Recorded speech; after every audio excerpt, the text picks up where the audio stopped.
Welcome back, everyone, to episode 120 with the RUDIS Wrestling Podcast. I'm here, as always, with Jason Bryant. JB, what's happening in the Great North today? Well, just a typical Wednesday, get the kids on the bus. It's cold outside, and you come inside, you make sure your meals are planned, and you start birthday prep for your lovely wife. So that's already in the brain. We got a couple days before that, and I'm going to make sure that I get the honeydews done and I don't screw up. I guess that's the important thing. It's not like wrestling where you go out and do your best, and sometimes it's don't screw up. Usually if you try not to screw up in a wrestling match, you screw up. Now, a little different when you're married. You're trying to make sure that everything, okay, don't do anything wrong. That's basically my baseline right now. Almost married 10 years, so I'm still learning. You got 10 years under your belt and a pretty significant one with your wife, right? The 4-0 is... Well, it's the 39 times 2 or plus 2 or plus 1. I don't know. She's not, it's like one of those things. I know it's weird because in wrestling, it throws everything out of the window of what we're taught in some respects of the gender roles, like never ask a woman her age, never ask a woman her weight. Well, we're in wrestling and we have weight classes and age groups. So basically, from the time little girls are wrestling, their age and weight for their entire lives. So basically, chivalry is dead, men, if you're trying to date a women's wrestler, because you're always going to know how old they are and you're always going to know their weight class. So we're jumping into this week. Obviously, the majority of the show, we want to talk about the dual meet that everybody's talking about this weekend. Obviously, 1 versus 2, Iowa versus Penn State. We've been, everybody, I think, with any rooting interest at some point, circle this on their calendars when the schedules were released this summer. It's coming to fruition this weekend. But before we get into that, there's a ton of wrestling action going on between ranked teams this weekend. So, I know you wanted to give a rundown of some of the things that are going on, some notable dual meets. So you want to jump in there, JB? Yeah, so of the 9 head-to-head ranked teams, and this is, again, using the coaches poll, because, again, for full disclosure, I coordinate the coaches poll for the NWCA, so that's the poll I'm going to use. It's also been the poll of record since the 1960s, so I will sit there and use that as the reference point. So Friday night, Minnesota at Purdue. Army West Point takes on Lehigh at West Orange, New Jersey. More about that in a second. Stanford is at Arizona State, and Penn State at Iowa, of course. And then Saturday, Michigan at Rutgers at Madison Square Garden. That is a Big Ten showcase, so they got round ball following it. So pretty cool that the Big Ten is going to get to showcase wrestling at Madison Square Garden again. NC State at Pitt on Saturday night. Nothing too crazy there matchups wise. I think that 184 might be the one to watch there. And then Sunday, Ohio State at Nebraska, Missouri at Oklahoma State, Wisconsin at Purdue. And what's interesting about Ohio State and Nebraska is Ohio State may have the toughest road schedule in the Big Ten, having wrestled at Wisconsin, at Iowa, at Minnesota, and now coming up at Nebraska and later on this year at Penn State. So those are the ranked duels in action this week. One thing I want to circle back on is Army West Point and Lehigh in the EIWA. And that duel will be in West Orange, New Jersey. And those of you that followed wrestling pretty closely know that over the summer, Army West Point had a wrestler die in an off-season vehicle rollover as they were on their way to field exercises. His name was Christopher Morgan, goes by CJ. And that duel with Lehigh will be at West Orange High School, where CJ Morgan was from. So it's a very emotional one for Army West Point. There's a lot of Lehigh fans in the New Jersey area, of course, with it being that close to the Lehigh Valley there.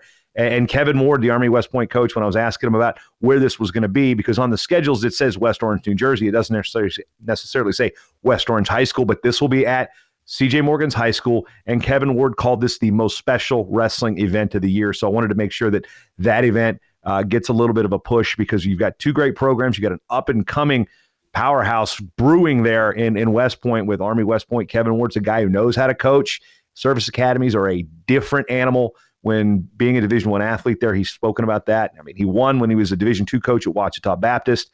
He's really created a culture of winning, and they're only going to get better at Army West Point. But this is a special one, as they will honor the memory of CJ Morgan, who would have been a senior this year. They're going to honor him at senior night this year at West Point. So this is one that hit real close to the heartstrings there in West Point, and it's really cool to see them going back and wrestling this duel in West Orange, New Jersey.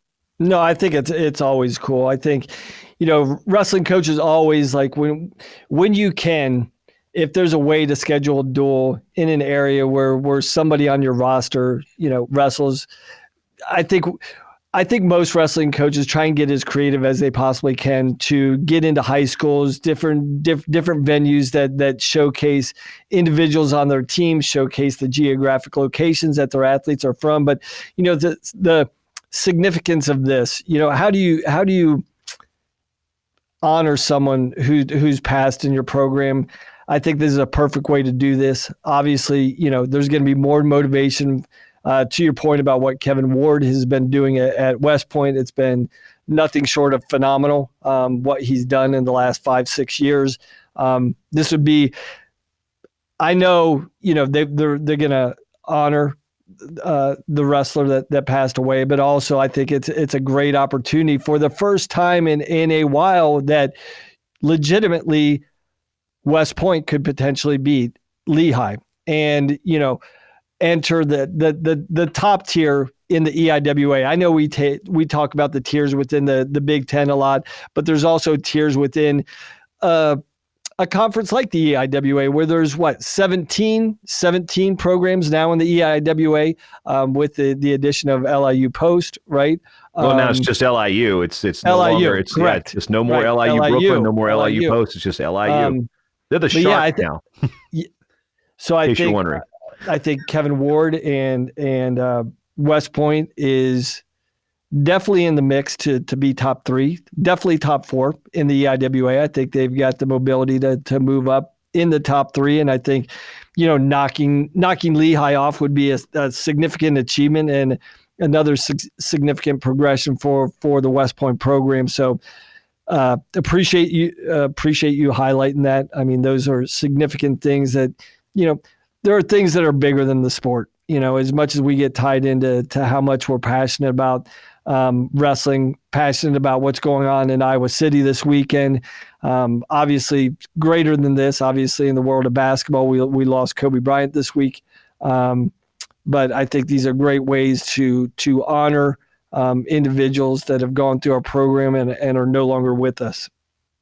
And one thing that wrestling does provide is that unique competition space, because to do this, Division I schools are not going to compete usually at high schools, or they're not going to. You can't put their event on a stage like at the Moss Arts Center, Virginia Tech, or some of the theaters. So wrestling does provide us the opportunity to go into different venues and to go into a high school. In this case, obviously, it's got a special meaning. But again, the versatility of our sport, needing just a wrestling mat, you can put it a lot of places. So if this needed to be in the auditorium at that high school, it probably could have worked that way and things of that nature. So again, uniqueness about our sport, especially at the Division I level, you can take it a lot of different places. I mean, it's been on a boat, it's been in Italy, it's been on theaters and stages in high schools. So again, that's kind of a tangent to the point we're making here. But yeah, it's really cool. When I saw that on the schedule, I just had to make sure that was actually the connection, because sometimes you see those Division I duels, they take them out to California. You got a kid from California that goes to school in the East Coast. You might see a team go out and wrestle in that high school gym at least once in their career, kind of sweeten the deal a little bit when they're getting to come out east. So that's, again, another tangent another time. But a lot of talk this week on the interwebs there. I think every podcast known to man when it comes to college wrestling has analyzed this one. So we're not gonna skip this one. Iowa, Penn State, number 1, number 2, and Matt. What's interesting is Chris Brewer, the SID at Iowa, reached out and said, looking for how many times these two teams have met at number 1 and number 2. It's only happened one other time, interestingly enough, and that was in 1986. Iowa won that duel in Carver. There have been a lot of 1-3s, a lot of 2-3s, a lot of 1-4s, but this is only the second time, again, referring to the coaches poll, that these two teams have been 1-2, and I'm wondering if that Carver Hawkeye crowd, that record of 15-9-55 in 2008 against Penn State, is in jeopardy. Maybe you'll have to put some of those Brandon Sorensen bandanas over the fire marshal's eyes so he can't see the fans. They need to get in there, because Carver Hawkeye's never broken 16,000. So it's the 7th highest crowd of all time. See if they can break that, because this one's going to be rocking on Friday. And I went back today and looked at a story I'd written from 2013 for Amateur Wrestling News about Carver Hawkeye is the mecca of college wrestling. And Tom Brands, I think, is pointing that out in a tweet. I think Des Moines Register or somebody put it out there earlier today. And when I say mecca, I mean pilgrimage mecca. I mean, every wrestling fan needs to go to Carver for a dual meet. This one's a harder ticket to get, and for obvious reasons, we're going to break that down pretty closely today, Mr. Dernlan. Yeah, I mean, I think we touched on that last week. Obviously, Carver Hawkeye it's a destination, right? I mean, if you are even a casual wrestling fan, to experience that environment at some point in your life is really special.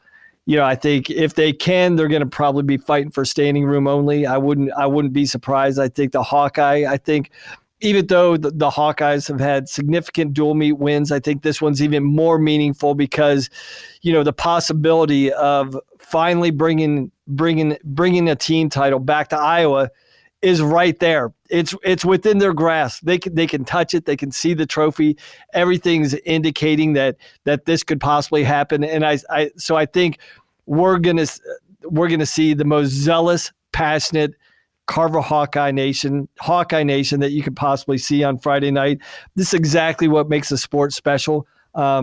Events like this, memories like this, opportunities for the individuals. You know, I think, you know, as a coach, you know, being in the bowels of Carver Hawkeye Arena, getting ready to go out on that floor, some of the memories that I've had there, even to the point of having the opportunity to win in Carver Hawkeye Arena. I think anybody that's done that, it's a special memory that you'll take with you throughout your career. And just the opportunity for these athletes on both sides, you know, to go out on Friday night, have an experience where, you know, where you're pitting the two best teams in the country. This is what, you know, all the cliches are cliches for a reason, because they're true, and they're going to be on full display here on Friday night. So excited to jump in and actually break down this duel. And so, yeah, let's just jump in at 125, because this is typically where I think this is where the match is going to start. I think when you look at two guys like Cael Sanderson, Tom Brands, I think these guys are more traditionalists. I don't think there's going to be a lot of gamesmanship where they want to, you know, draw a weight or decide on wrestling at a different weight to start the duel. I think both of these guys, you know, the way they're wired, the way they run their teams, they're like, hey, let's bow this up straight up the old-fashioned way, 25-2 heavyweight. Let's get after it. You know, one thing that's interesting is you mentioned that, you know, they're not into gamesmanship, but they are. But with the starting weight, I think it's something that what's interesting. I'm curious. I still haven't figured out the mindset of how coaches look at that, because again, talking with Tom Ryan the other day before Minnesota, I thought it was great that they started at 57 and then ended with Pletcher McKee and Sasso and Brayton Lee. Well, they didn't agree on that. That was just happened to be, you know, Tom wanted to start at 25. And we didn't get that. So it's sometimes curious where logic would dictate that, yes, this is what's going to happen. But, I mean, who knows? I mean, so ideal scenario, if you're Penn State, where do you want the duel to start? If you're drawing a weight, where would you want it to start? Well, I think I would like to dig back into what you were talking about the motivation of where you would start. I think in a match like this, you know, looking at Cael, I think there's an element of pride. I think when you want to draw weight, you're almost that's almost implying that you're saying some team has an advantage over you. And I don't think Cael would actually admit that Iowa has an advantage over him. Even though everybody else on paper, the rankings, the records, everything on paper looks like Iowa has an advantage going into this dual meet. I think Cael Sanderson is very principled. I don't think he's willing to even admit by saying, I want to draw and start at a different weight. I think he believes he's got the best team. And I think he's like, the best way to prove that, you do it the old-fashioned way. You start at 25. I'm not looking for an advantage. I'm not looking for, you know, how things could potentially shake out or where I would want this match to start this duel, even though there's probably been discussions on that. Even though they may not, at the end of the day, say, I actually want to pull and start at a different weight. I would actually think, you know, take that aside, everything that I said before this, I don't think if you're Penn State, you want to start at 25 or 33, because that's advantage Iowa. Even though Penn State's got to think that they could win at 33, I think if you start at 25, I think the best possible scenario for Penn State is the best possible scenario. They give up a tech fall. I think a decision, a major, is out of the question. I think Iowa's definitely starting with bonus points here. I actually think it's going to be a tech fall. I think Spencer Lee is going to get out there, get on top. I think it's going to be a tech fall in the first period. But I don't anticipate, back to your original question, JB, I don't think there's going to be any gamesmanship involved. I think if from what I know about Penn State and Cale Sanderson, they're going to wrestle this dual meet straight up and see how they measure up. I'm looking at it from a bonus potential. Like, okay, say things are not going right for the Hawks and they need to close out with bonus. To me, it almost seems like 33 or 41 is the logical starting point, because you go Cassiope, Lee, DeSanto. You've got a guy who is on record wanting to pin everybody, and that's Cassiope. And heavyweights have that opportunity to probably get more falls than some of the middleweights do. So you go Cassiope, then Lee is a bonus machine, and then maybe you've got a bonus machine in DeSanto. Granted, the opponent, Roman Bravo Young, doesn't necessarily give up bonus points like that, and those two have been wrestling. The gap has closed a little bit the last two times they wrestled, but looking at it from that point, it's like, okay, you need big points at the end of a duel to come back and win.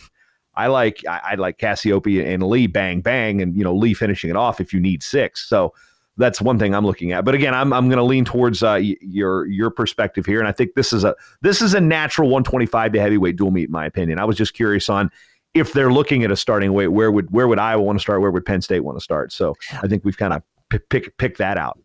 I guess the interesting perspective that I didn't really think about this until you brought this up, JB, was, is there any doubt on the side of Iowa? Because I think everybody's trying to, all the prognosticators, everybody that's breaking down this duel this week is like trying to figure out how can Penn State manufacture enough points to even be competitive in this duel. So I think the perspective has been from most people, how can Penn State compete in this duel? Well, is there some doubt on Iowa's side of things? Things have been going so good. They've been cruising along so well. Is there any element of doubt? And maybe there is, because we've seen them shuffle guys around at 84. They did some things at 97 last week, and I don't know if there's anything with that makes us look into that decision to put Wilkie in at 97 last week, but that was interesting. So we've seen them shuffle, tweak their lineup a little bit. But I guess that's an interesting discussion. Do you think there's an element of doubt on the Iowa side of things that this outcome isn't in question, or this outcome is in question? Well, I think that goes into the mind of a coach, where I think you're a little bit more qualified on that perspective than I am. But it's like, what do you think? I mean, as a coach, do you have to build in a contingency policy? Because you always want to have faith in your guys, right? You want to believe they're all going to win. Iowa needs to get upset in 4 weight classes, in my opinion, or not necessarily upset, but have 4 matches go that they could be considered favored in the other way, in my perspective, to see this as an L on their side. And that's kind of hard to happen at home. I mean, they've got a huge advantage when they wrestle at home. Carver Magic allegedly is not a thing in the minds of Tom Brands, but it is to the rest of the world. So I'm really curious on the mindset of Tom Brands. Is like, does he build in a contingency plan? He's not going to tell you that. He's not going to tell you he's got doubts, because he's not going to give you that soundbite. No matter how much we want it, he's not going to give you a soundbite that says, well, I wasn't sure about my guys, or I didn't know what was going to happen in these matches. He's going to tell you he believes in his guys. He's going to tell you that these guys expect to win every time they step on the mat. He's going to do that. And I believe those wrestlers, feel that. So for 4 of these matches to go the other way with how a lot of people are picking him, stranger things have happened. I mean, we mentioned the Ohio State-Penn State duel without Jason Nolf, and like, well, how did Penn State win that duel? Nolf doesn't wrestle. Kassar upsets Colin Moore, and then all hell breaks loose. So, things can happen with dual meets. So I'm curious. And do I think Tom Brands has doubts? No. Do I think in the back of his mind that he's got a strategy to make sure he wins this dual meet? Yes. Yeah, and I think, we've been breaking down the mentalities of the coaches here, but the other thing that you're doing as a coaching staff is, what are you projecting onto your athletes this week? Everybody knows what's at stake. This isn't a normal match. I kind of took the tact when I was coaching is, I tried to embrace different situations. The whole mantra of this is just another game. You hear this all week, this week down in South Beach, right? When players are getting interviewed before the Super Bowl, guys are like, "It's just another game. It's just another game." You know what? It's not another game. Your athletes know it's not another game. This is not another dual meet. This is 1 versus 2. This is Penn State versus Iowa. This is the 2 biggest teams in the sport of wrestling today. So I think it's a disservice, as much as intelligent as these kids are, as much information as they have at their disposal. My approach was always like, hey, don't minimize the situation, embrace it. Yes, this is a big situation. This is why you came to Penn State. This is why you came to Iowa, for situations like this. So it is different. This is more important. We are putting more into this, even though the fact remains, it is another dual meet. Both teams will wrestle another dual meet this weekend, wrestle more dual meets next weekend and into the Big Ten and the NCAA tournament. But this is a different match. So how are you projecting, your mentality from the coaching staff onto your athletes? And that's another reason why I think you're going straight up. This is going to be a straight up old school 25-2 heavyweight, because what you're projecting to your athletes as a coaching staff is a level of confidence. Like, we will beat this team straight up. We don't need any tricks. We don't need to play any games. We don't need to start at a specific weight class to beat this team. We'll beat them straight up 25 to heavyweight. Hey, we know Penn State knows who they're sending out at 25. They know they're probably going to give up bonus points. If this kid can come up with anything less than 5 or 6 points for his team, that's a net gain, Penn State. But I think they're willing to go out there, both sides, and say, we have full belief. There's no other team that I want to send out, or there's no other team that I want to be in the corner of this weekend on Friday night than you 10 guys. And we're going to do it 25 through heavyweight. So I think those things that you're projecting on your team gives insight into the mentality of the staff. Like, the guys in the team will be looking to Brands. They'll be looking to Kale. Like, oh, how much do you believe? You say you believe in us? Well, why are we starting at a different weight? You think we need to start somewhere else to win this dual meet? I don't know if that all makes sense.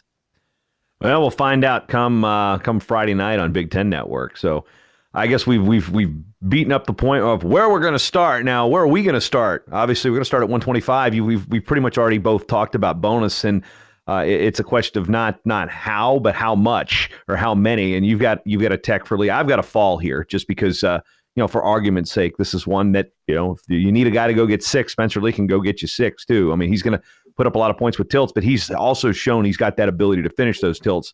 He's a bonus machine. So I don't really think there's a whole lot to talk about here on the Penn State side with 25. And again, Brandon Meredith's a Division I starter. That's better than I ever had, and better than a lot of us that are talking about this match ever had. So again, it's not a shot at him, but let's call it what it is. Spencer Lee is favored by big points here, and there's no point in sugarcoating. And I've got 6 for Spencer Lee here. Yeah, and I think if you're Tom Brands, I don't even think you have to tell that to Spencer Lee. He knows what he's responsible for. He's a 2-time national champ, ranked number 1 in the country. He knows what his job is, and that's to kickstart the evening. And I think it takes a unique person to take on that responsibility, is to say, hey, guys, get on my back, follow my lead. I'm this guy. I think Spencer Lee is that guy that he loves wearing that mantle. He loves being in this position to start the dual meet off for the Hawkeyes. He knows what he has to do. If I was Tom Brands, the only thing that I would just tell Spencer Lee before the match is like, hey, I know what you're going out to try and do. Just wait for it to happen. Don't force it. It's going to be there. When the opportunity comes, take it, capitalize on it, but don't go out and try and force, because, when I talk about forcing situations, a match that comes to my mind a couple years ago is, when Kyle Snyder came back from Russia. It was Penn State versus Ohio State in State College in Rec Hall.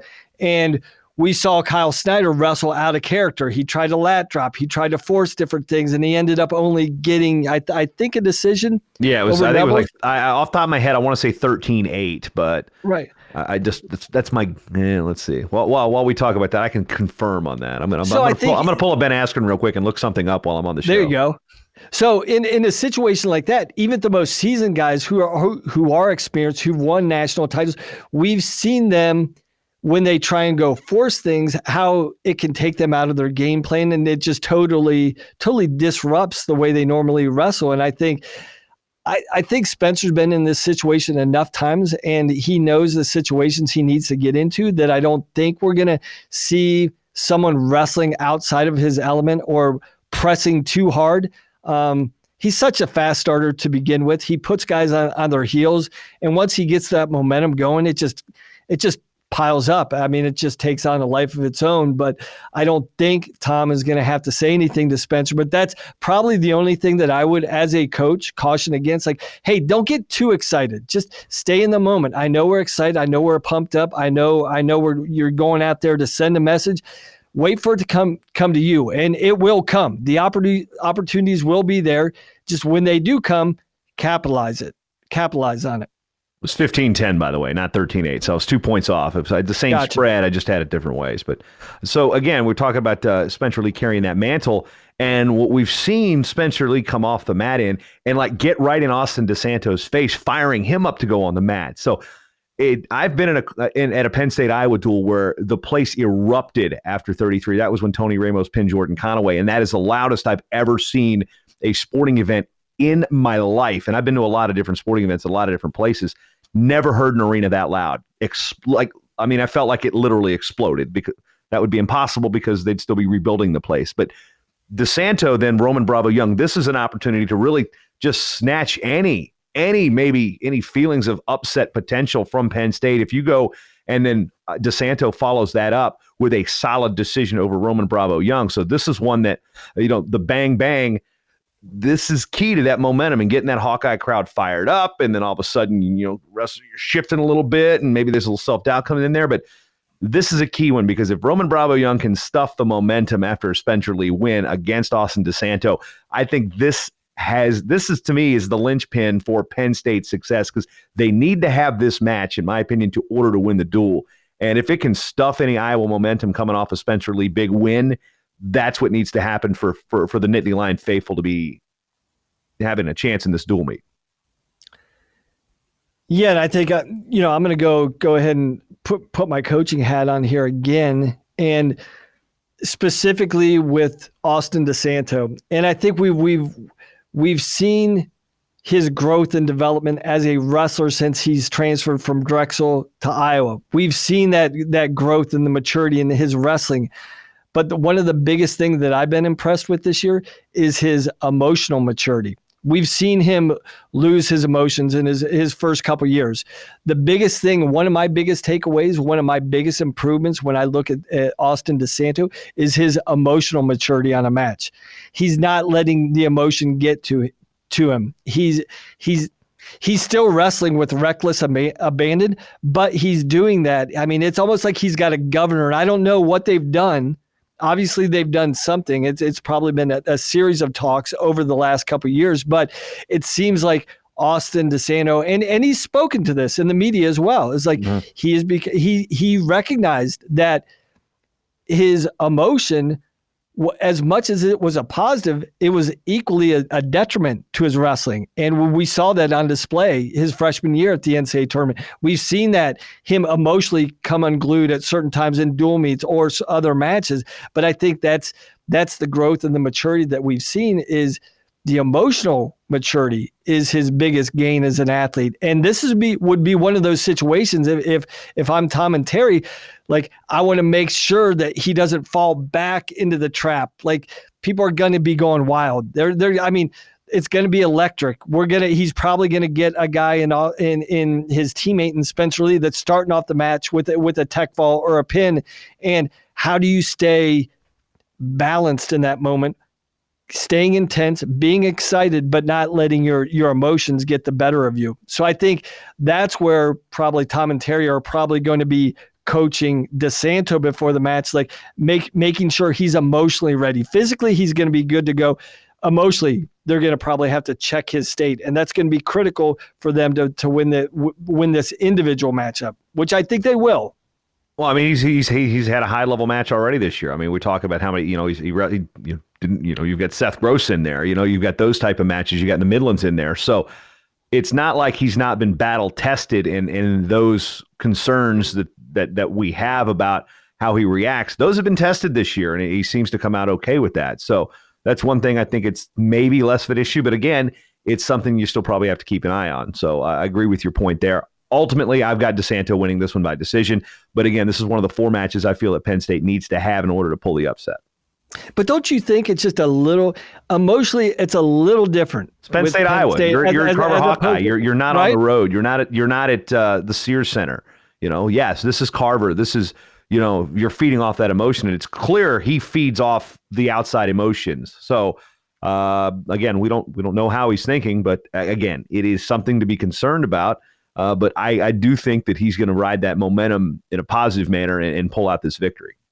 And, whether we talk about it or not, there is an element. There's always the state pride that's on the line. And even though these guys are wrestling for Iowa, the majority of these guys, they have more Pennsylvania guys in their lineup than Penn State has. And there's always that extra element of pride when you're wrestling your home state school. If you're a Pennsylvania guy wrestling for Iowa, wrestling Penn State, there's always an element of wrestling your home state where, Now, did you see that when you were at Penn State, Pennsylvania guys wrestling against Penn State that really wanted to get amped up? Is that something you've seen a lot? And I mean, it's something that you talk about. I mean, there's bragging rights. I mean, there's bragging rights from high school, right? Like I was the man in Pennsylvania. And just because I left the state, I'm gonna remind you, I'm still the man in Pennsylvania. Even though I'm wrestling for the Hawkeyes, I'm still the man. If I came back, I would be starting at Penn State. I just chose to start at Iowa. So I think there are elements of that you do discuss, and it's more playful in nature. But I think there is like, hey, I know for me, whenever I wrestled an Ohio guy in college, I'm like, no, I'm gonna remind this guy nothing changed. Just because we're in college, it's still the same outcome is gonna be true. So I think there's other things outside of this that factor into the duel. Iowa, Penn State, 1 versus 2. Pennsylvania natives versus Pennsylvania natives. So I think it's all those things that add into that could maybe skew DeSanto's perspective as opposed to when he was preparing for Gross, right? So I don't know. I think it's one of the things that needs to be discussed. I think there's an element of that. All those things being said and all those things being equal, I still think DeSanto, the way he's wrestling, he hasn't given us any indication otherwise that he's going to look different. So as much as I think Roman Bravo Young has improved, he's closed the gap, I still say edge DeSanto here. So that guy, let's see. So I've got it 9-0 at this point. You've got it 8-0, and we moved to 141. And Nick Lee, you want to talk about a guy that's been, sometimes we use that term robotic when talking about Iowa wrestlers in history, and this team is that much more fun. Nick Lee is somewhat robotic in another manner, in a positive way this year. He just doesn't care. He's just mowing people down, whether it's Max Murin or Carter Happel. They're both listed as probables out there. I see bonus here for Penn State. I see a major decision. I see this is, Nick Lee has been to the point where we talked about Mark Hall being kind of that leader, needing to step up and get the bonus points where Nolf and Rutherford were doing last year and the years prior. Nick Lee is also getting into that role where he's the guy that's going to be like, okay, well, Nick Lee's on the mat. You can look for bonus points here. And I don't care who Iowa sends out here. I'm thoroughly impressed with, just not impressed. I'm just super, just almost like it's enjoyable to watch Nick Lee wrestle as a wrestling fan, because it's like, yeah, this is the guy that likes to turn it up, turn it on. And, that impressive major against Chad Redd the other night, it's more of an indication of how fun he is to watch this year. And like I said, it's not like, again, we're making picks here. It's not personal, but I just think Nick Lee is on another level this year compared to what he was last year. I'm already circling that duel later in February with him and Luke Pletcher. And I'm all in on Nick Lee right here at 141 getting bonus points. So I've got it. That'll make it 9-4 in my estimation. Yeah, I think this is one of the situations where we agreed. I kind of went back and forth because I think this is a situation where Murin, even though, on paper, I don't think anybody's probably picking him to win, but I think this is an opportunity where he can step up and fight. A decision would be a win for the team here, a win for Iowa. I know they're thinking they can secure bonus points in the first two matches, but I think they can avoid giving up. I was kind of leaning towards Iowa avoiding giving up bonus points and actually getting more momentum, even in a loss, still getting momentum. Like, hey, this is a net win for us. Like, not that you ever tell your kid, like, hey, I think there's a good likelihood the way Nick Lee is wrestling, you could give up bonus points. So if you give up a decision, even though you're ranked in the top 8, it would be a win for us. I don't think that they're going to say that. But, I think this is, we talked the last episode about in moments like this, there's got to be guys that want to wear the extra responsibility of carrying the weight of their team. And I think Nick Lee has been waiting for this opportunity. He stepped up and performed, but I don't think there have been big wins in his career, but a bonus point could be one of the biggest wins, even though nobody thinks he can lose to Murin or Hoppe, whoever they put in. I think this is an opportunity for Nick Lee to cement that he is the national championship favorite here. He is going to go out and make a statement for his team. I think it's going to be a major decision. I'm with you. I think there's bonus points here, and I think there's bonus points that are necessary. Penn State has to get the bonus points here. Now, one thing, we're going to bring up the same point that we brought up about DeSanto and terming being that PA guy, Max Murin, PA guy, wrestling against Penn State. And then there's also the fact that Carter Happel, who is one of the most capable reserves, and it's weird that he would start for probably more than half of the Division I teams out there. That's, again, showing Iowa's depth. Carter Happel's an Iowa guy. Iowa doesn't have any homegrown Iowa starters right now on paper. I mean, as a probable, he would be the only Iowa guy. So let's look at it from the other perspective. I'm an Iowan. This is Carver Hawkeye. This is my turf. So there might be also that type of mindset that maybe provides that little extra oomph that Carter Happel gets out there and says, you know what? No, I'm not going to go out there and roll over. I'm going to go out there and fight. And I honestly believe both Max Murin and Carter Happel, whoever steps on that map, believes they can beat Nick Lee. So I don't want to roll back and say I don't think it's going to be a major, because I do think Nick Lee is wrestling that good to get a major decision. But it might be one of those, one of the, I don't want to say one of those weird majors, because we saw that weird major with Roman Bravo Young was up by a point and then got 6 in a riding time late to make it look like a major. I mean, Owen Webster did that earlier this year. So, that's a distinct possibility. It could be a tight match and comes down to one move and it's still a major decision. So, but I do believe that both Murin and Happel are going to go out there and try to punch Nick Lee in the face, figuratively, not literally, and say, you know what? No, this is still my turf. One, I'm a Pennsylvanian. And the other was like, no, this is my house. I'm from Iowa. So I love that story behind the story when it comes to things like this. And, it goes along with what you're saying about DeSanto and Lee. Yeah. And I think those are always the compelling things. Like, what are you going to do? I mean, the stories are going to be made on Friday night, stories that would be told by guys on either side of the bench, by fans on either side of the aisle. And, one thing that's probably guaranteed, something always unexpected happens. I don't know. And that's, when you're looking and predicting these matches, and I've been a part of a bunch of these against Penn State and Iowa, and something always unexpected happens. I just don't know where it's going to happen. Something will. I just don't know what it is, but it'll be interesting to see when that happens. So I'm with you. So after 3 matches, sorry, JB, I'm coughing here. Dual breakdown, score breakdown after 3 matches. I think I have it.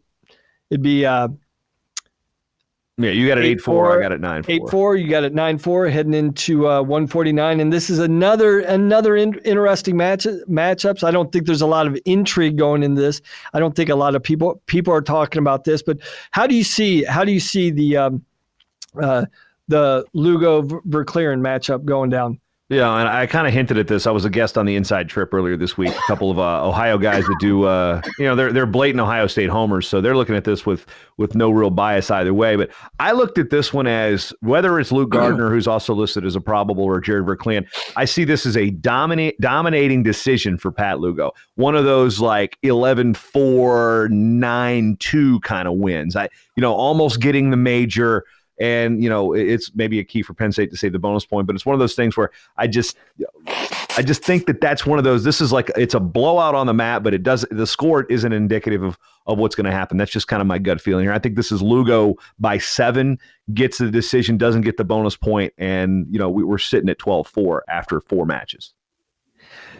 I'm with you here as well. I think this is going to be a Lugo by decision, and I think,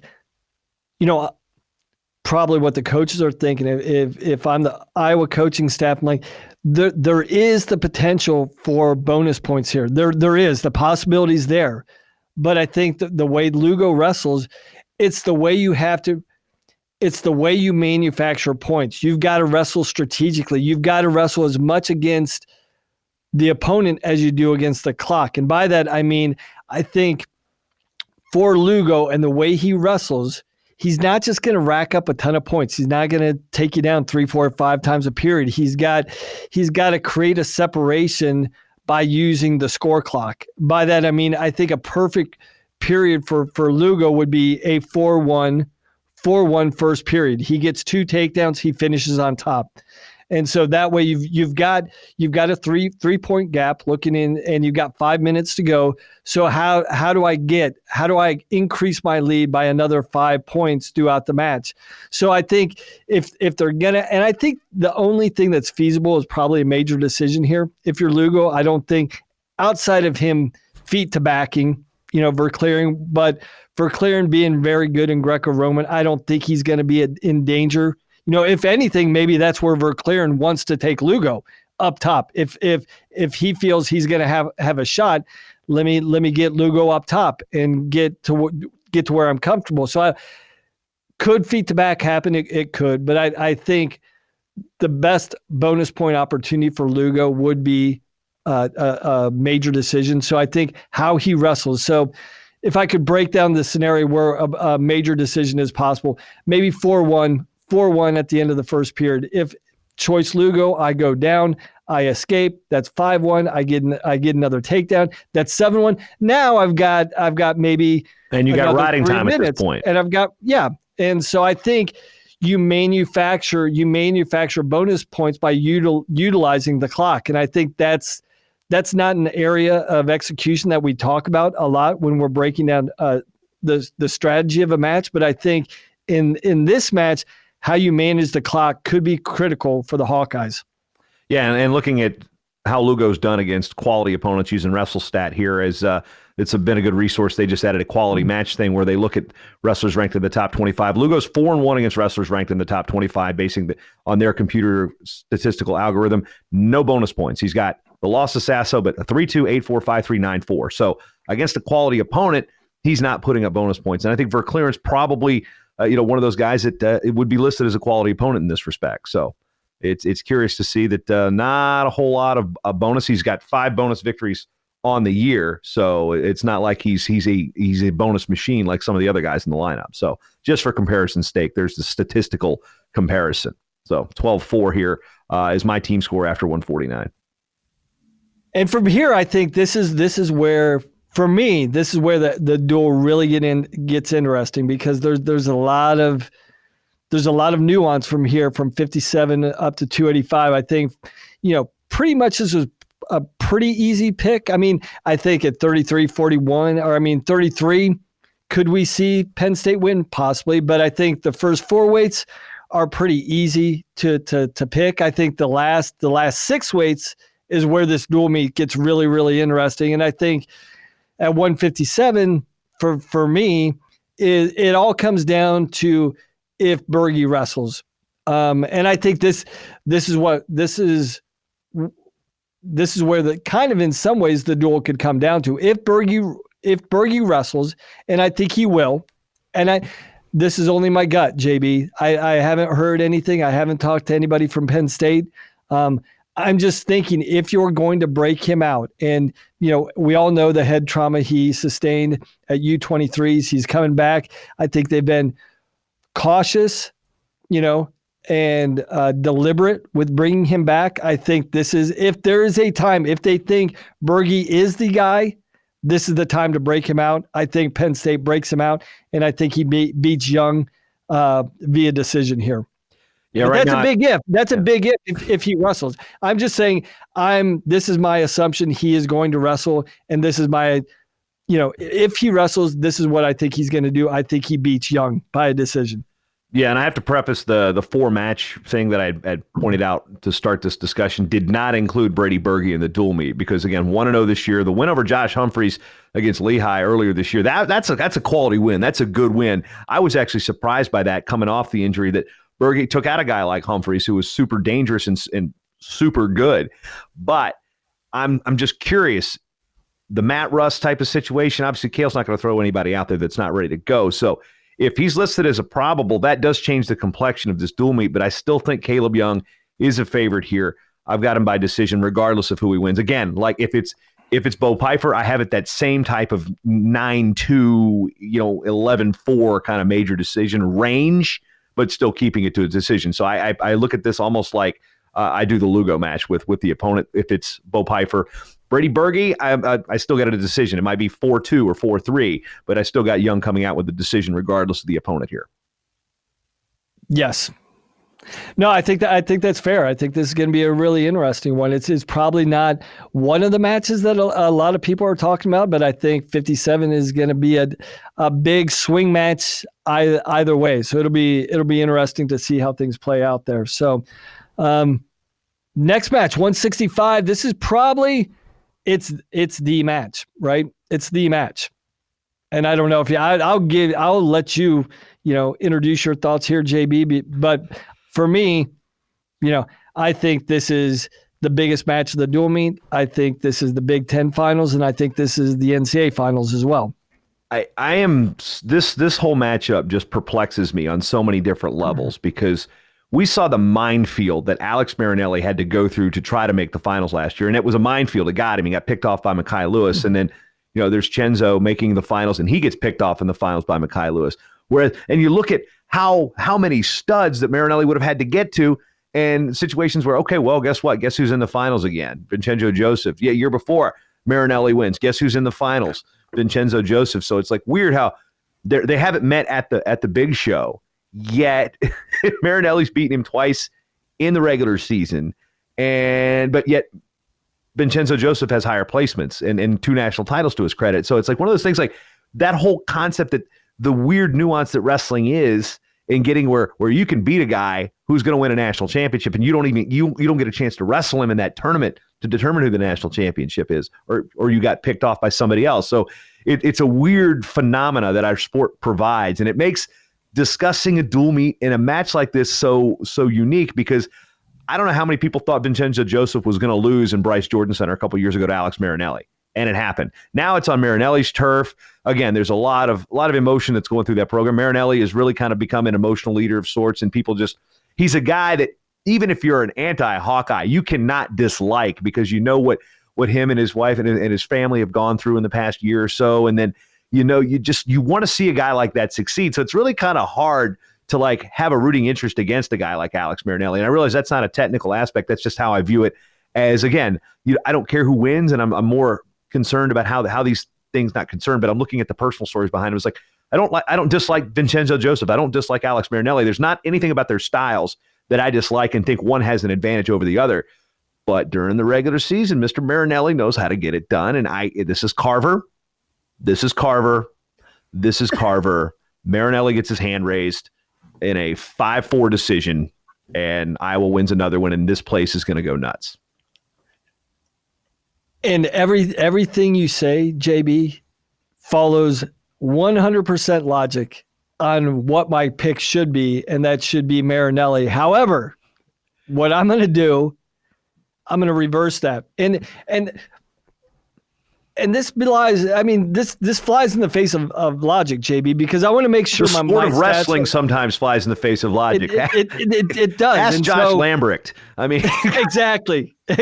So I just want to make sure I have my facts correct, because I know, knowing what the facts are and who I think is going to win this match, I'm going to say it right now. I think Joseph's going to win this match, but it flies in the face of logic in the sense, like, one, Alex Marinelli has never been beat in Carver Hawkeye Arena, correct?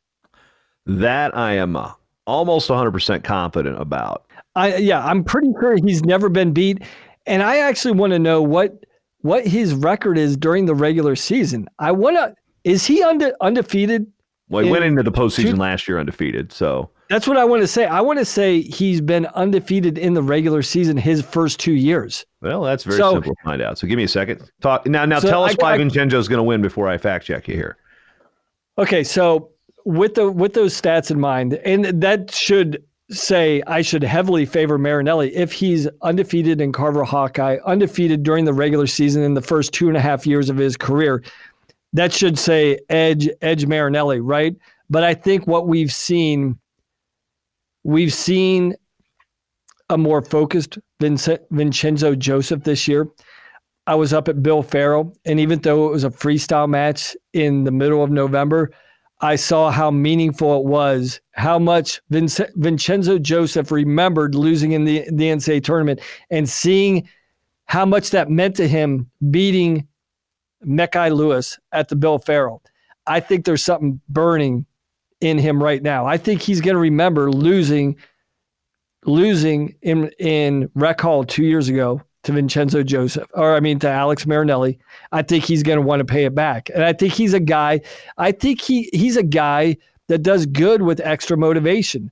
I think he's got a chip on his shoulder. I think there's some people that were questioning that after him winning 2 NCAA titles for his first 2 years. Some people discredited that, but he went out and won it, and then he lost last year, and they're like, oh, he's losing some, or like, yes, he's been overrated. I think Vincenzo Joseph wants to go down as one of the greatest Penn State wrestlers ever, and to this point, even though he may win 3 NCAA titles and be a 4-time finalist, I think that's weighing on his mind. I think he's wrestling with a higher purpose. It's not just winning an NCAA title. He wants to go down as one of the all-time greats, and this would be a way to cement that. If Penn State goes into Carver Hawkeye Arena, he beats Alex Marinelli, who's never been beaten before, and somehow Penn State manages to win this dual meet and then goes on and wins an NCAA title. That's how Vincenzo Joseph goes down as one of the greats in Penn State history. And this is one of his opportunities to cement that legacy this Friday night. And that's kind of why I think he's going to come out on top. I'm going to throw some more logic at you at your question. Not only has Alex Marinelli never been beaten in Carver Hawkeye, he's never lost in a dual meet. So I'm an idiot. I'm going completely against logic and my own gut. That's the thing, JB. Like, I love Alex Marinelli. He's from here. He's from Graham. His in-laws, the Stickleys, they grew up in my father's church. I'm close family friends with the Stickleys. And I've known Alex his whole life. So I love Alex Marinelli. You're telling me that cold that you've got right now is going to prevent you from going anywhere on Sunday after this? Because this is on wax. But I will say this. I am going to bet. I'll make my NCAA pick right now. I will say that I bet I'm picking Alex Marinelli to win the NCAA tournament this year, but I'm choosing him to lose this dual meet on Friday night. All right. That makes you have it 11-10 going into 174. I've got it 18-4. Now, we're seeing completely divergent scores at this point. And this is another one. This is another highlight match that we've been talking about.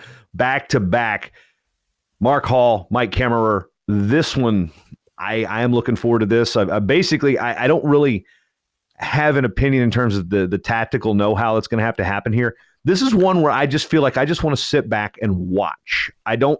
Again, it's one of these things I say a lot. I beat this point up a lot. I don't care who wins, but I care how the match goes. I want to see what Mike Kemmerer's got from Mark Hall. I really want to see it.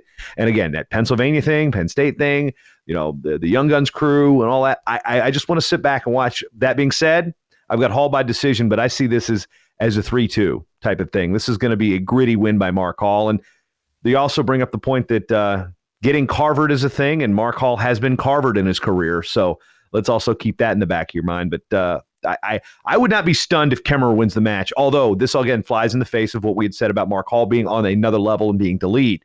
This may cement that. I don't want to say use cement legacy because I think it's overused a little bit, but all right, Mark Hall, you're the guy. Beat Mike Kemmerer in his own house. Again, Pennsylvania versus Penn State, and do it handily. And then I think you've checked that box off as well, because the last time Mark Hall wrestled at Carver Hawkeye, was it the last time or it was the first time? I know for sure. But, I know the first time. Yeah, but again, this is one I just want to sit back and watch, and I've got Hall in a close decision here. Yeah, I'm with you. I think this is edge Hall, but I don't think we've seen Kemmerer tested. I think we've seen enough body of work from Kemmerer. I think early on in the season, they're like, well, how's he going to come back? How's he going to look after sitting out a year, bumping up 2 weight classes? What version of Michael Kemmerer are we going to get? We've got a very, very, very good one. How good, we don't know. This is his opportunity, right? I think, I went back and forth, and I'm with you, JB. I just want to see a great wrestling match here, and I think we're going to be treated to that. I think there's an opportunity here for Mark Hall to build momentum that he established last week I'm not just going to win from here on out. If this team is going to have a shot at winning a national title, I've got to put it on my back. I've got to be that guy that's going out and getting bonus points. And I don't think we've ever seen Lee. I don't think we've ever seen Mark Hall, and correct me if I'm wrong, dominate a truly top flight wrestler in his weight class. We've seen him beat a ton of these guys, handle a ton of these top ranked guys, beat a ton of these top ranked guys. But have we ever seen him dominate a truly what we think is a top flight wrestler in his weight class? I can't recall that off the top of my head. Looking through it, Labriola again with the fall. He got a major decision over Anthony Valencia, but that's this season. Now, looking back through his career, I'm seeing a major decision over Devin Kane, which is arguable if you would consider that a top flight. He was like the 32 seed at Nationals last year.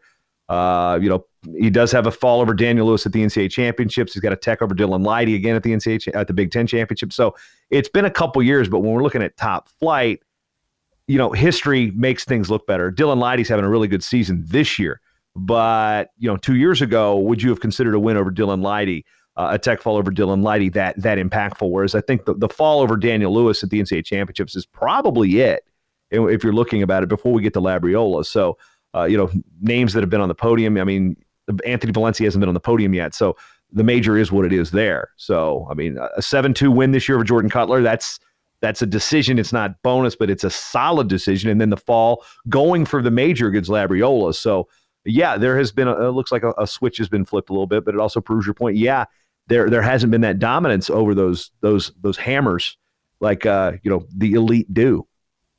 So I think he's got an opportunity to prove his point. What he did last week against Labriola, he wrestled with, you could just tell, like a different level of intention. He was going out with bad intentions. Dual meet on the line too with Nebraska. Yes. Where does that play a role here? Yeah, so it'll be interesting to see how his mentality, if he keeps increasing, based on that performance last week. But I really think, based upon what we've seen, I think this is going to be, I hope it's an exciting decision. I hope it's a great match. I mean, there's parts of me, there were elements of me that bought into the Carver mystique, like Kemmerer could win this. And I don't think that's out of the realm of possibility. I just think Mark Hall is too good. He's been in these situations too many times, and he knows how to win these situations. That's the thing about him, is he is a winner. He knows how to win 9 times out of 10 against in these situations. He's very comfortable. So I think he's going to, hold serve and walk away with a decision here. And one thing, here's what I don't want to see. I don't want to see, again, the gamesmanship.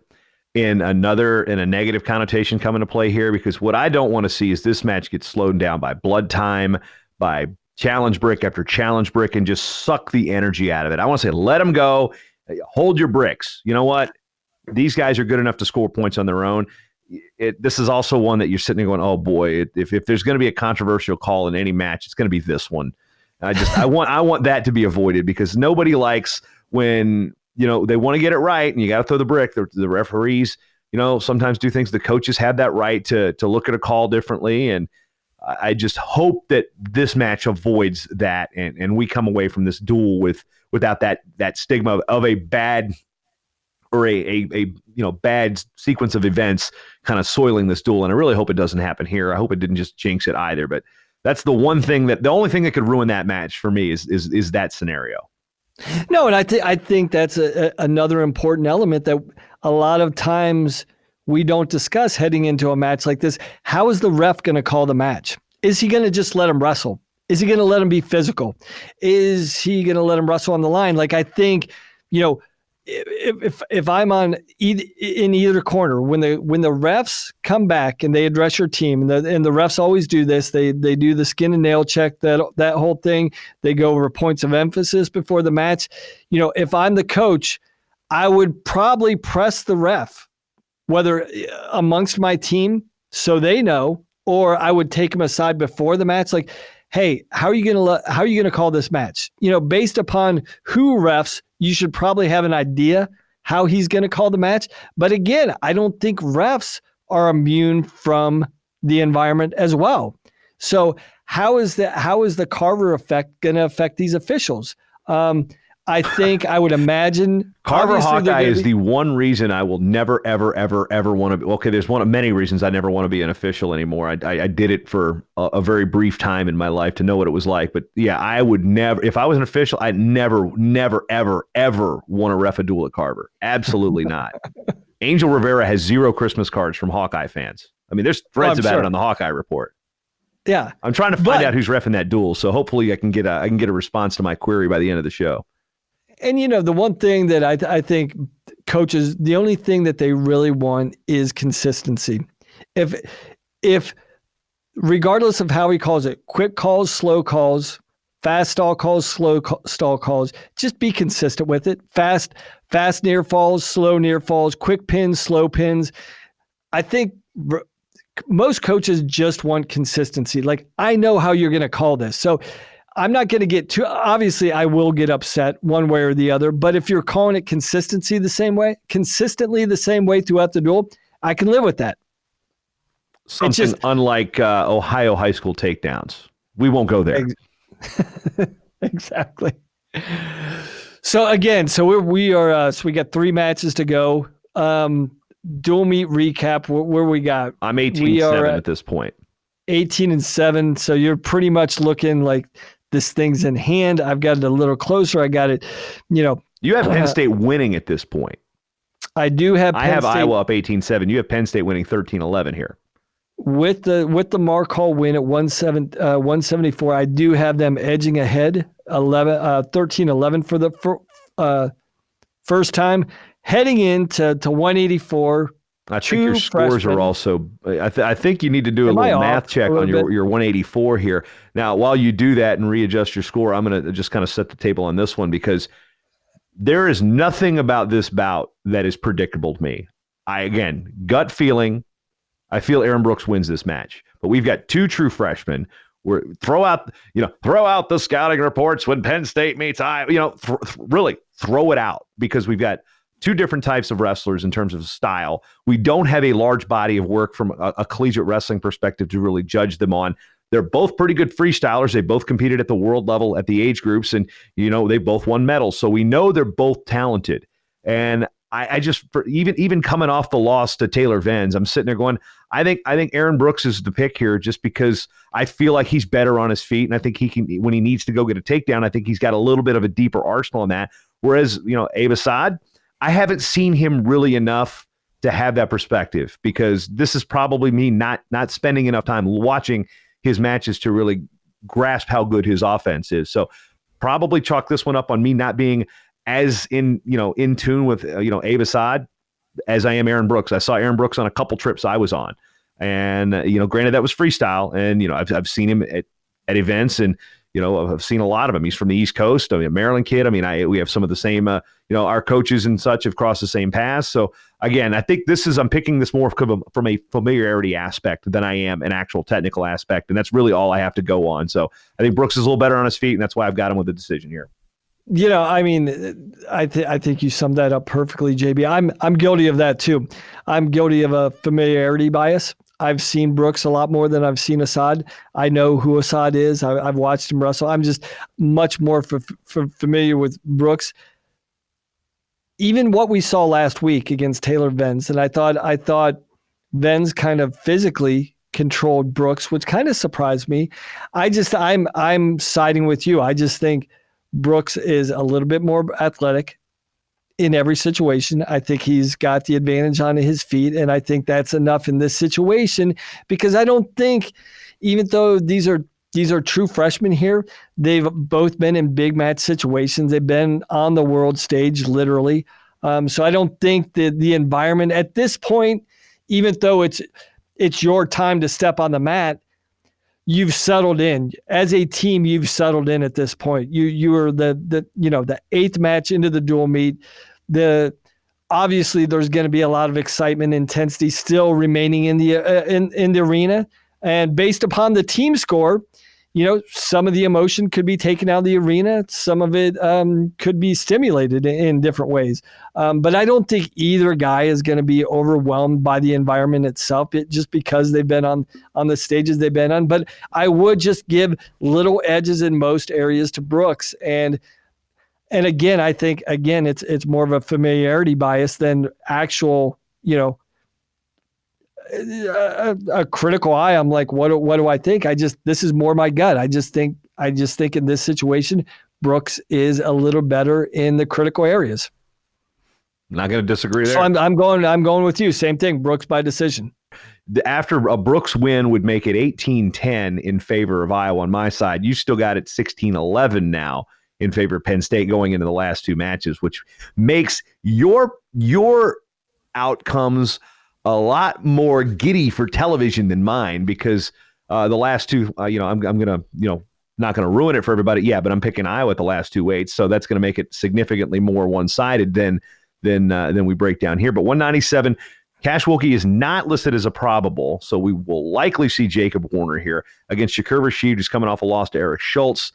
And again, we're still looking for that Shakur Rashid. Again, I'm not familiar with coming off an injury like that. I mean, you've probably had a lot more experience in one, injuries, and two, coaching wrestlers off of injuries. And I guess maybe the perspective here is how soon could we expect to see Shakur Rashid, the crossface cradling pinning machine like we saw 2 years ago at this weight class? I mean, again, the mindset, the mentality of the wrestler, is the wrestler being a little cautious on it, or is it something that just don't have the mat rust off yet? I'm just curious on your perspective here with the why a wrestler like this hasn't returned to form so quickly like people expect him to. So typically, just from a physical aspect, when you go into the knife in an ACL, typically it's a full year recovery and when I say full year, and I know that a lot of people are looking at David Taylor right now, and we've seen other cases in different sports of athletes coming back in different timelines, anywhere from probably 6 months to 9 months. We've seen a lot of guys come back. But I think in my experience, for guys to have full confidence, not to just be physically cleared to go, but have that mental confidence in that knee, not only the mental confidence, but the physical pop, where you've got the explosion. I think you've heard that guys talk about, I just don't have my pop. Like, I can wrestle, but I just don't have that explosion coming off this leg yet. Typically, we're looking at a year. So I don't think we've reached that point with Rashid yet. And I've been that guy. I've been a huge Rashid guy. He's a guy I recruited heavily. I was up in New York when he was coming out of high school, and he's a guy that I fell in love with. I mean, I thought he checked all the boxes. I thought he was a guy that, I think Ben and I coined a term, terminal offense. He's a guy that can end a match at any time. And I've been waiting to see signs of that. And we haven't seen it. And I know it's only been a couple weeks, but it's almost to the point, I know we have a month and a half, but I don't think if we see that Rashid, at this point, based upon what I've seen in the first 3 weeks that he's been back in the lineup, I don't think there's a possibility of seeing that guy until March. I don't think he's ready to be that guy yet. And based upon what we saw last week, kind of reinforced that, even though a guy like Warner hasn't lit the world on fire, I'm giving this. I haven't seen enough from Rashid, not only physically. The one thing that's troubling to me, I don't see that confidence from him. He's a guy like he's not an overly expressive guy, but throughout his career, when he steps into that circle, he carries a presence with him that and this is an intangible thing. It's a hard thing to define or articulate. But I always saw, like, when he stepped in the circle, regardless of the weight class he was, 65 through 97, there was an aura, there was a confidence, there was a belief that you could see kind of exuding from him. Like a swagger, if you will. A swagger, yes, that I'm coming out here with bad intentions. I'm not here to wrestle a match. I'm here to do something very bad to you.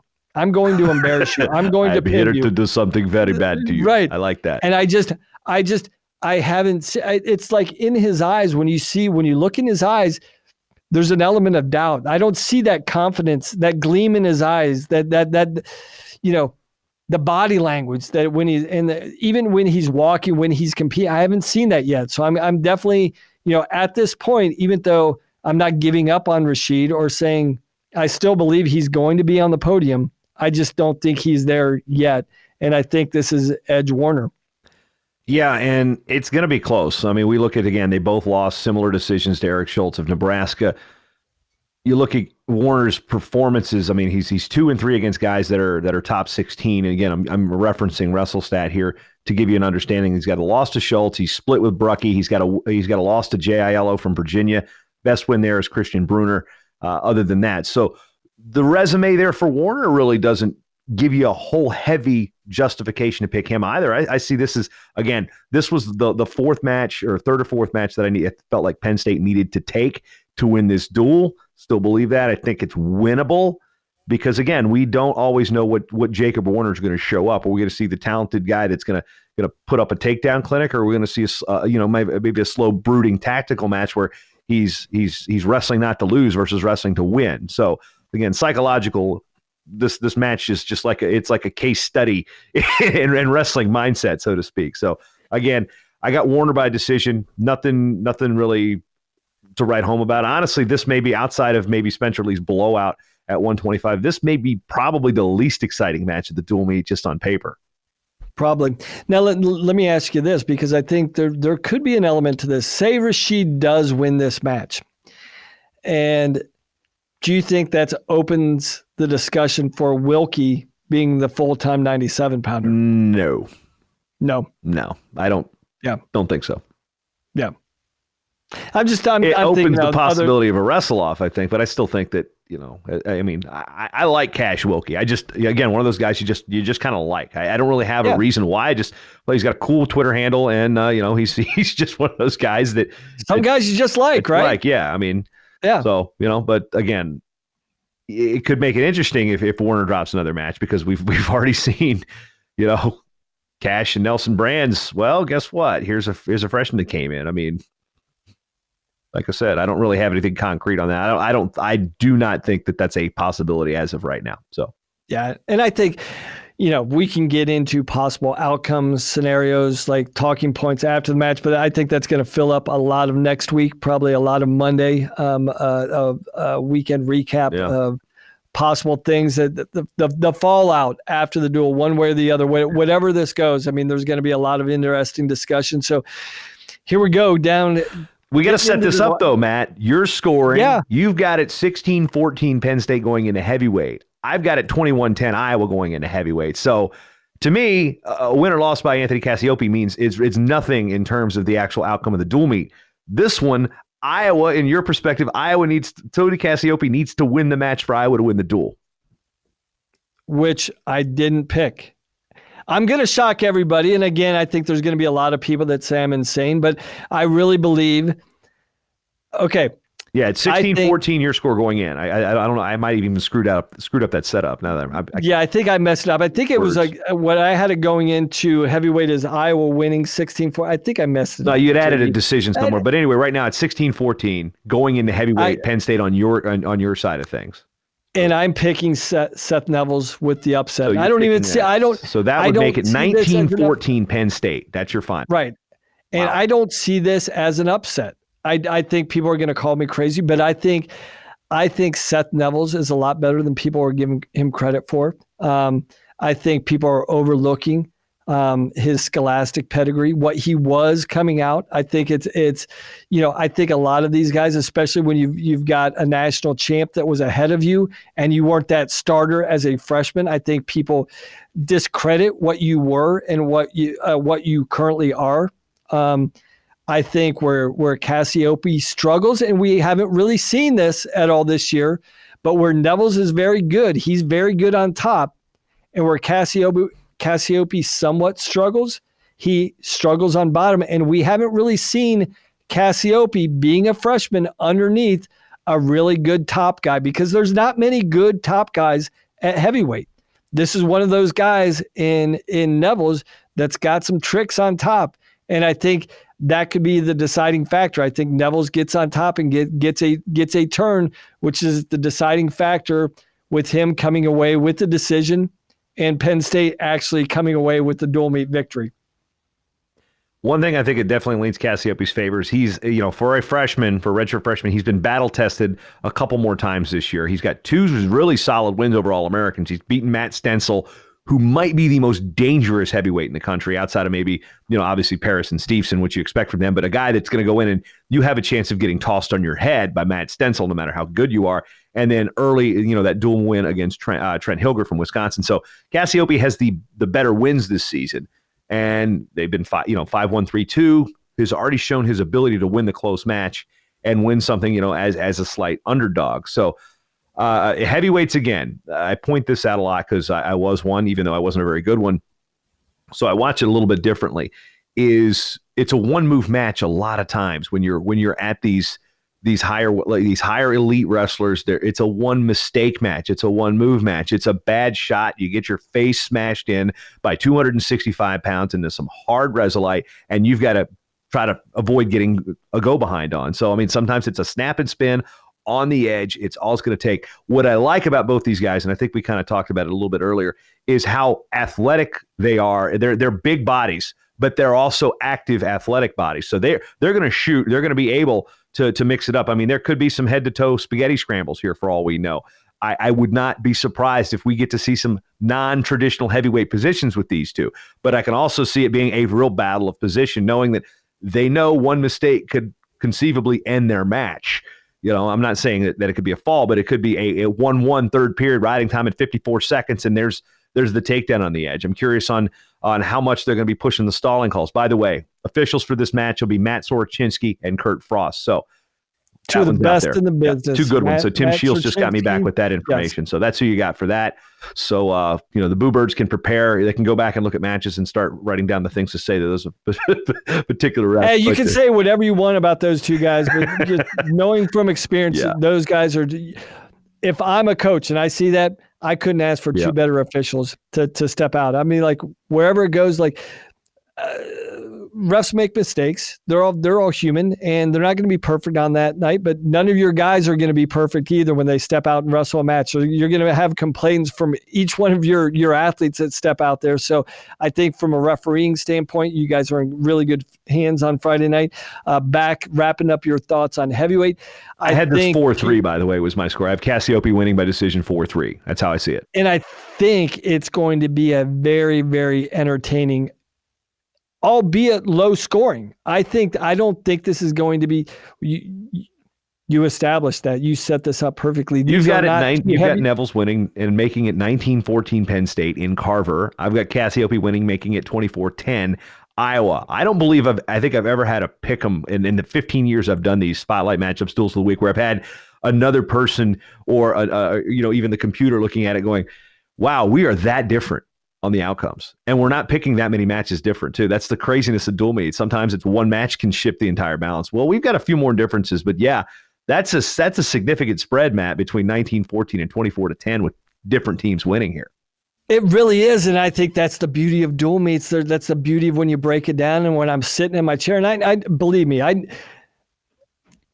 think there might be some people that think I have a Penn State bias. I do. I did coach there. I am friends with those guys. There's realities to that. But again, I believe, hey, don't anoint someone, take the throne. And I'm not discrediting Iowa. I'm very, very, very impressed with them. Highly impressed. But don't just get anointed, take the throne. And so I'm holding off. I'm waiting for the Hawkeyes to take the throne, to take out Penn State, and doing it in a meaningful way. Before they do it, I want them to see it do it, because what I've seen Penn State do time and again, 9 times out of 10 years, they find a way to get it done. And I think they're going to thrive on this situation. I don't think I know they're not a bulletin board team. I know they're not taking all the locker room talk like nobody believes in us. We're the defending champs. Nobody's talking. They don't get into that type of hype. They don't need that motivation. They're driven to prove who they are to themselves.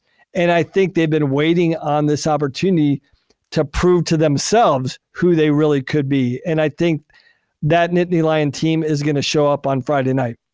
When you play the Game of Thrones, you win or you die.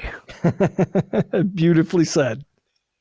Binge watch that whole series. So again, that's what we've got. We went a little overtime. We went a lot of overtime today. We're in tiebreaker 3 right now for episode 120 of the RUDIS podcast. So Friday night, that's going to be on TV. I mean, it's going to be a good one. Again, it's my wife's birthday, so I'm not going to be able to have the opportunity to drive down to Carver, because the last time I drove down to Carver for Penn State, Iowa, I tried to beat a snowstorm out of town. I ended up staying in Charles City, Iowa. It took me 9.5 hours over 2 days to get back to my house, and what's normally a 4.5-hour trip. So I will be watching that one from either my tablet or the hotel television where we're at. We're going up north. Go figure. I'm trying to avoid snow, and I'm going up to northern Minnesota. But that's my Friday. I believe I married a woman that's good enough to let me have 2 hours of a little bit of wrestling time on her birthday.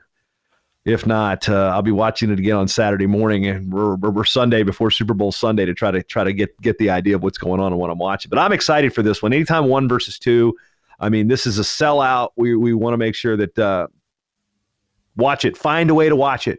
Find a way to watch it. Find a way to talk about it. Networks notice. Fans, those metrics are being read. So if you're watching a Big Ten network, if you find a way to go to B-dubs and get them on all the TVs, that's what we want to see. So that's pretty much my little hallmark moment for go see wrestling this weekend. And we've got, if you're not there and you got other places to go, we got 8 other dual meets that are top teams in action. And of course, if you're a fan of Division II, Division III, NAIA, go to those local duels. Right now, I am rocking the RUDIS St. Cloud State shirt today. They've won 60 in a row. They've got 2 duels this weekend.